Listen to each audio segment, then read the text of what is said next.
आज होतं रविवार. रविवारच्या दिवशी पण असं सारखी दगदगच सुरू होती, पण आजचा रविवार म्हणलं थोडंसं निवांतात करूया सगळं. त्यामुळे सकाळी उठायला पण थोडासा आळसच केला, उशिरा उठले, स्वतःचं आवरलं, त्यानंतर लगेचच कपडे धुवून काढले. आपल्याला पण एक दिवस आराम पाहिजेच ना. तोच मी पण आज केला. म्हणलं चला, रोजच तीच धावपळ असते, सकाळी उठायचं, डब्बा करायचा, लेकराला बघायचं, हे रोजचंच आहे. एक दिवस स्वतःसाठी पण थोडासा शरीराला पण आराम, आणि कसं ना, थोडीशी झोप छान झाली की मन पण फ्रेश वाटतं. तर नमस्कार मंडळी, मी दीपाली. स्वागत आहे तुम्हा सर्वांचं आपल्या नवीन एका ब्लॉगमध्ये. कसे आहात तुम्ही सर्व? मस्त ना, मजेतच असायला हवे. आणि तुमच्या सर्वांच्या आशीर्वादामुळे आणि सपोर्टमुळे आपले 1K पूर्ण झाले आहेत बरं का सबस्क्रायबर. असाच सपोर्ट कायम असू द्या तुमचा. तर इथे मी ना सकाळची कामं आवरायला घेतलेली, तर आंघोळ केली, लगेच कपडे पण धुवून घेतले, आणि त्यानंतर आता माझे घर झाडायचे राहिलेले होते. तुम्ही म्हणणार पारुशे घरे सोडून बाकीची कामं काय करत बसली. आता पावसाचं वातावरण होतं, त्याच्यामुळे म्हणलं चला अगोदर हे करून घेऊया, बाकीची कामं तर काय होतच असतात. त्यामुळे बेड आवरायला घेतला, पण आमच्या कियानला एवढी मस्ती सुटली होती ना, तर त्याला काय त्या ब्लँकेट्सवरनं उठायचंच नव्हतं. म्हणलं राहू दे बाबा, तुला खेळायचं आहे ना तर खेळ. मग मी बाकीची कामं आवरायला गेलेले. आणि प्रत्येक गृहिणीला कसं वाटतं ना, आपलं घर नीटनेटकं आणि स्वच्छ असायला हवं, पण ते घर नीटनेटकं करण्यामध्ये त्या स्वतःकडे काही लक्षच देत नाही. एकाच दिवशी ठरवतात की आपण सगळा पसारा काढूया, आणि त्याच दिवशी सगळं करायला लागतं. पण हे असं केलेले ना, अर्ध काम करायला गेलं की तेवढ्यातच आपण थकून जातो, आणि बाकीची कामं ही तशाला तशीच राहतात.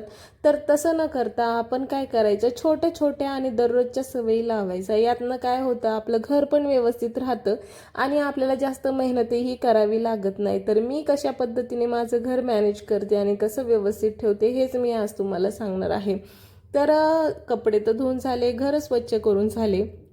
त्यानंतर मला करायचं होतं स्वयंपाक, आणि स्वयंपाक करत असतानाच मी माझं किचन नीटनेटकं कसं व्यवस्थित ठेवते हे मी तुमच्यासोबत शेअर करणार आहे. कारण आपल्या गृहिणीचं काम हे जास्तीत जास्त किचनमध्येच असतो. आपला सगळ्यात जास्त वेळ हा किचनमध्येच जात असतो. तर तेच व्यवस्थित दिसलं ना, घराचं सेंटर पॉईंट किचन म्हणलं तरीही चालेल, कारण किचन नीटनेटकं आणि व्यवस्थित असेल त्याच वेळेस आपलं पूर्ण घर हे स्वच्छ आहे असं आपल्याला वाटतं. तर इकडे मी चपात्या करून घेतल्या, आणि सोबतच डाळ पण शिजायला टाकलेली होती. भाजीपाला काहीच नव्हता, त्यामुळे मला वरण करायचं होतं, आणि कियानला पण खूप आवडतं, त्यामुळे म्हणलं चला आज वरणच करूया. तर मी लसूण सोलत असतानाच कियान रडायला लागला मला घे म्हणून. तर मग थोडासा लाड त्याचा करावाच लागतो. मग मी गेले त्याच्याकडे, आणि तोपर्यंत मला मदत करत होते. आता संसार दोघाचा म्हणल्यावरती मदत पण करायलाच हवं ना, की नाही स्त्री आहे म्हणून तिने सगळ्या गोष्टी करायचं असं कुठे लिहिलेलं तर नाही आहे ना.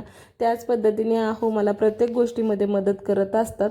रोज सकाळी ज्यावेळेस मी त्यांचा टिफिन करत असते त्यावेळेस कांदा कट करून देणं, लसूण सोलून देणं, ह्या गोष्टी ते करत असतात. पण मला माझ्याकडनं ना सकाळी ते काही शूटच करणं होत नाही, त्यामुळे मी तुमच्यासोबत कधी ते शेअरच करू शकले नाही.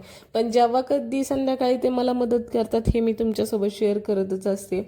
तर लगेच आपण पीठ मळून झालं, चपात्या करून झाल्या, पिठाच्या डब्यामध्ये पीठ पण टाकलं, आणि त्यानंतर लगेचच पिठाचा डब्बा हा पुसून घेतला. जे आपले तेलाचे किंवा पिठाचे हात ज्या डब्याला लागतात ते लगेचच क्लीन करून घेतलं ना, तर जास्त मेहनत करायची आपल्याला काम पडत नाही. त्याचबरोबर थोडासा किचनवरती कचरा झाला की लगेचच एक हात मारला ना, कपडा आपल्या हाताखालीच ठेवायचा, आणि तसंच लगेच क्लीन केलं की आपला किचन वाटा व्यवस्थित दिसतो. आता मला सगळा स्वयंपाक झाला होता, त्यानंतर मला किचन वाटा क्लीन करायला घ्यायचा होता. तर इथे ना लहानपणापासून बघत आलेले आई त्या निरमा टाकूनच स्वच्छ करतात, आणि खरंच दुसऱ्या बाकीचं कुठलंही टाकण्यापेक्षा ना, जर आपण निरमा टाकला ना, सोडा, तर एवढा व्यवस्थित निघतो ना, तेलकट तुपकटपणा सगळा निघतो. आणि त्याचबरोबर विम लिक्विड पण यूज करायचं, म्हणजे आणखीनच व्यवस्थित होतं. तर किचन वाट्यावरती जेवढा पसारा होता माझा तो मी सगळा काढून घेतला, कारण माझ्या किचन वाट्यावरती असतं इंडक्शन, त्याचबरोबर मसाल्याचा डब्बा, दुर्डी, मग व्यवस्थित काय क्लीन करताच येत नाही. त्यामुळे मी काय करत असते, जेव्हा पण मला डीप क्लीन करायचं असतं ना, त्यावेळेस किचनवरती असलेल्या सगळ्या गोष्टी मी ह्या खाली काढून ठेवते, आणि त्यानंतर व्यवस्थित पद्धतीने स्वच्छ करते. त्याचबरोबर जे खिडकी आहे त्याच्यामध्ये थोडंसं डेकोरेशनचं, तसंच माझ्यासाठी ज्या हाताला लागणाऱ्या वस्तू आहेत मसाले वगैरे ते पण मी तिथंच ठेवते. तर ते पण सगळं काढून घेतलं आणि व्यवस्थित असं सगळं क्लीन करून घेतलं. छानपैकी टाईल्स त्या सगळ्या घासून घेतल्या, कारण आपल्याला डोळ्याने जरी दिसत नसेल कॅमेरामध्ये तर जवळून त्याच्या फोडणीचे डाग आपल्याला दिसतच असतात. तर तेच मग रोजच्या रोज असं व्यवस्थित स्वच्छ केलं ना तर आपल्याला जास्त मेहनत लागत नाही आणि ते जास्त तेलकट झालेलं नसतं. त्यामुळे एक हात मारला ना तरी पण व्यवस्थित पद्धतीने आपलं किचन हे चकाचक होतं. त्यामुळे रोजच्या रोज ह्या गोष्टी करायलाच हव्या. त्यानंतर मी काय करत असते, एक कोरडा कपडा घेते आणि त्या कपड्याने सगळ्या गोष्टी ह्या व्यवस्थित पुसून घेते. म्हणजे किचन धुतलेलं जरी असलं ओटा तरी त्यानंतर कोरड्या कपड्याने व्यवस्थित असं पुसून घेते. म्हणजे किचन ओटा हा आपला चमकायलाच लागतो. आणि त्यानंतर जे रोजच्या वापराची म्हणजे आपण मसाला घेतो किंवा तेलाच्या बॉटलला हात लावतो, मिठाचे डब्बे, हे सगळे मसाल्याचे डब्बे सगळं व्यवस्थित असं पुसून घ्यायचं. म्हणजे ते पण स्वच्छ दिसतं, कुठेही हात किंवा डाग लागलेले दिसत नाही. ते झालं. आता त्यानंतर काय करायचं, आपले जे भांडी आहेत पोलपाट बेलणं रोज काय करतो आपण घाई गडबडीमध्ये फक्त पाण्यातनं धुवून काढत असतो. तर त्याला पण आठवड्यातनं किंवा 3-4 दिवसाला व्यवस्थित असं डीप क्लीन करायचं, व्यवस्थित सगळं घासून घ्यायचं. थोडासा चिकट झालेलाच असतो तो खालच्या बाजूने, तो सगळा काळपटपणा त्याचा घासणीने छान असं घासून स्वच्छ करून घ्यायचं आणि त्यानंतर त्याला सुकवत ठेवायचं. आता तुम्ही बघत असाल, मी जेव्हा पण किचनमध्ये काम करते, घरी असले की ते माझ्या आजूबाजूलाच असतात. मला मदत करायला म्हणा किंवा गप्पा मारायला म्हणा, आमचं रिलेशन असंच आहे बरं का. भांडणं पण करतो आणि एकमेकांशिवाय करमत पण नाही त्याच पद्धतीने. आणि त्यानंतर ना गॅसवरती ज्या आपले कड्या असतात ना गॅसच्या, त्या पण व्यवस्थित रोजच्या रोज घासून घ्यायच्या, म्हणजे तेही व्यवस्थित स्वच्छ दिसतं. आता ह्या सगळ्या गोष्टी झाल्या. त्याचबरोबर सिंकमध्ये जी जाळी असते ना ती पण मी दररोजच्या दररोज घासून घेते. ती घासून घेतली पण व्हिडिओमध्ये ते व्यवस्थित काय दिसले नाही, त्यामुळे मी ते तुम्हाला दाखवलं नाही. ह्या सगळ्या गोष्टी घासून झाल्या आणि त्यानंतर आता मला सिंक व्यवस्थित घासून घ्यायचं होतं.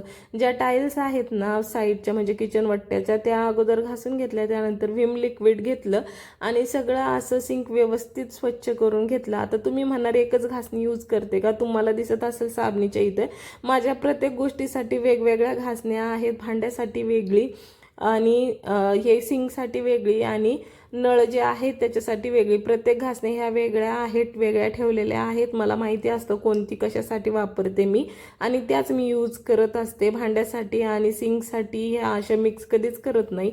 व्यवस्थित असे नळ ते सगळे घासून घेतले, कारण नळाला आपला हात प्रत्येक गोष्टीला लागत असतो.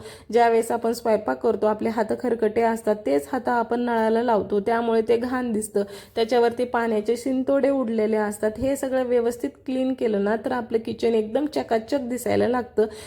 शक्य असेल तेवढे किचन टॉपवरती वस्तूंना कमी प्रमाणात ठेवण्याचा प्रयत्न करायचा, कारण जेवढ्या किचन टॉपवरती वस्तू आपण ठेवलेल्या असतात तेवढाच पसारा हा जास्त दिसतो. आता मी घासण्या ठेवण्यासाठी हे जे साबणेचे असतात ऑर्गनायझर ते यूज केलेले आहे. तुम्ही वेगळे ऑर्गनायझर पण यूज करू शकतात, म्हणजे त्यामध्ये सगळ्याच गोष्टी बसतील. कारण किचन वट्ट्यावरती आपण साबण वगैरे घासणी ठेवलं तर ते व्यवस्थित काही दिसत नाही, त्यामुळे हे असे छोटे छोटे स्टोरेज आम्ही यूज केलेले. आता मी काय केलेलं ना, पाणी गरम करून घेतलेलं आणि त्यामध्ये सगळ्या घासण्या टाकून ठेवलेल्या.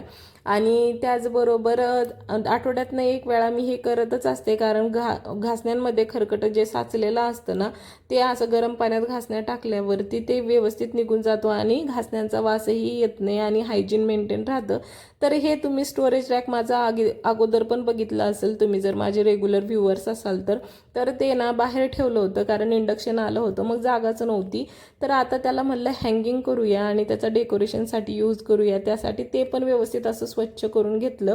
थोडासा जरी चेंज केला ना तर किती सुंदर दिसतं ना. आता हे गिफ्ट्स मला ना माझ्या मैत्रिणीने दिले होते आमच्या घरभरणीच्या वेळेस, तर तेच म्हणलं इथे लावून घेऊया. आणखीन त्याच्यामध्ये थोडाफार बदल करेन, पण घरामध्ये सध्या ज्या गोष्टी होत्या त्यामधनंच म्हणलं डेकोरेटिव्ह करूया.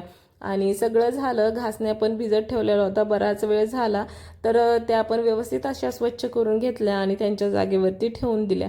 जर तुम्ही पण अशा छोट्या छोट्या गोष्टी फॉलो केल्या ना तर तुमचं पण किचन एवढंच सुंदर आणि नीटनेटकं दिसेल.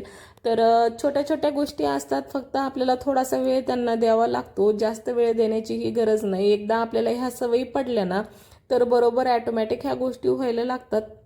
आणि आपलं पण किचन एकदम व्यवस्थित नीटनेटकं आणि घरही सुंदर दिसतं जास्त एफर्ट्स न घेता. तुम्हाला कसा वाटला व्हिडिओ नक्की सांगा आणि आवडला तर सबस्क्राईब